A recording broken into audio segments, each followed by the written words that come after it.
Hey there, Toiletarians. It's your Master Toilet Terry here. One thing y'all probably know about me by now is I don't play no games. And that's real funny, because our topic tonight is on games. And by games, am I talking about Uno? No. Monopoly? No. The concept of a game is to have one winner at the end, right? You know, there are some games that don't do that. So tonight we're going to talk about those ridiculous games. For example, Zip Zap Zop. You ever heard of that game? So here's how it works. For those of y'all who don't know, you form a circle, right? Whoever starts has to point at a random person in the circle and be like, zip! And then that person has to point to another person and be like, zap! And then that person has to point to another person. Whoever gets zapped has to point to someone and be like, zop! Right? And then it brings us back to zip, and it keeps going round and around and around and around. And whoever gets slurred in speech or whatever first gets out. And then whoever gets slurred in speech next also gets out. And it keeps going until there's two more people standing, right?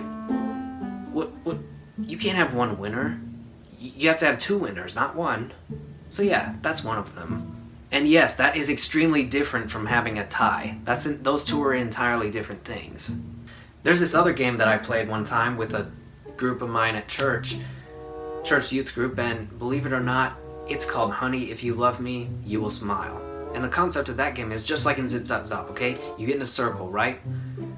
And whoever goes first has to stand in the center of the circle, pick a person to walk up to, and in the most ridiculous, most funny form possible, they have to try and make that person laugh by looking at them and saying, honey, if you love me, you will smile.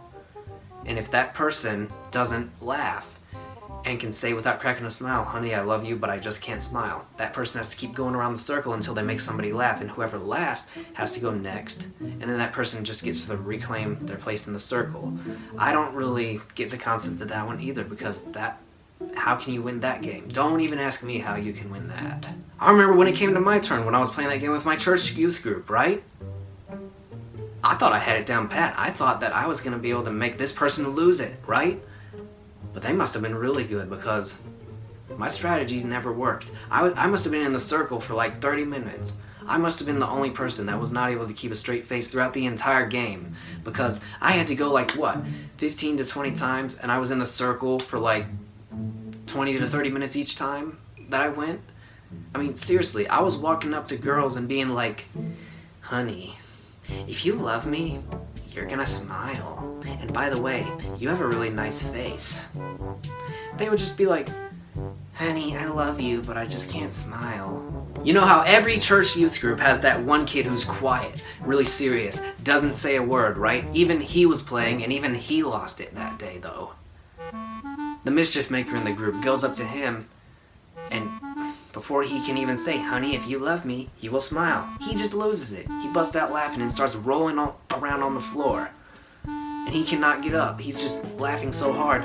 He walks up to him, right? Imagine this is him, and I'm the mischief maker. He walks up. Honey. And then he just busts out laughing. He falls on the floor, and he lost it. He lost. Another weird game, I mean, it's pretty basic. I understand it, and I understand why some people do it, is the quiet game. Now, if you ask me, that's a good game for babysitters. I mean, yeah, you just like any normal game, you have one winner every time, and it's pretty basic. However, I have a hypothesis that the game was only invented for babysitters and not for actual fun. Imagine the kids are being loud and rambunctious, and the babysitter's just sitting there. You know, poor thing, she's all stressed out from all the babysitting. But then she gets an idea. Hey, whoever can be quiet the longest gets a cookie. 3, 2, 1, go! And just holds out until the parents get home. Because, I mean, the kids are so naive, they would be quiet for however long they needed to be to make sure they got that cookie. I mean, unless, or until one of them farted and then they all bust out laughing. And then they're all disqualified, of course. But if you're only babysitting one kid and that kid is annoying, burps, farts, and screams a lot, I mean, there's no competition with other kids, so you can't play that game. I guess that means you're stuck with an annoying kid who burps, farts, and screams a lot. I mean, I was in that position one time. I remember babysitting one time for this kid, right? I didn't play the quiet game with him, but I did something far worse. Y'all may hate me after I tell y'all this story. I tell you, something must have been wrong with this kid. Seriously, he starts complaining about an upset stomach. He goes to the bathroom. I tell you, he stunk up that joint really quickly. However, because he was in the bathroom so long, that gave me enough time to myself to, do whatever and not really have to put up with any annoyance, right? Oh my gosh. When that kid got out of the bathroom, he asked me the most bizarre question I had ever heard in my whole entire life. He asked me, "Hey, Mr. John, can you drive me to the butt store? I need a new butt." And I was like, "Why?" And he's like, "My old one has a crack in it." And I'm like, "It's supposed to have a crack in it." And he's like, "I know, but I think it's broken." I'm like, first I thought he was just being silly, but no, he was being for real.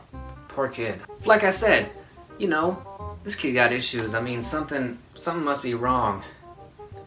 And what I did next, y'all are gonna hate me after I tell y'all this story. But yeah, since like I said before, I got quiet time while he was in the bathroom. Now, most people's go-to would still be the quiet game, even though there's no competition with one kid. But is that what I did? No, it was worse than that. And by worse, I mean far worse. I thought it would actually work to send him to the bathroom again for even a longer period of time if I put an overdosage of laxatives in his drink when I made him dinner. Needless to say, it worked, just like that. However, it worked a little too good. Now, did I have a problem with that? Of course not. I just coincidentally didn't really look at the date on what I fixed him to eat, and he ate it. So before I know it, not only is he in the bathroom with diarrhea, but he's in there barfing and having diarrhea. And then his parents get home, and they wonder they asked me what I had fed him to eat for dinner.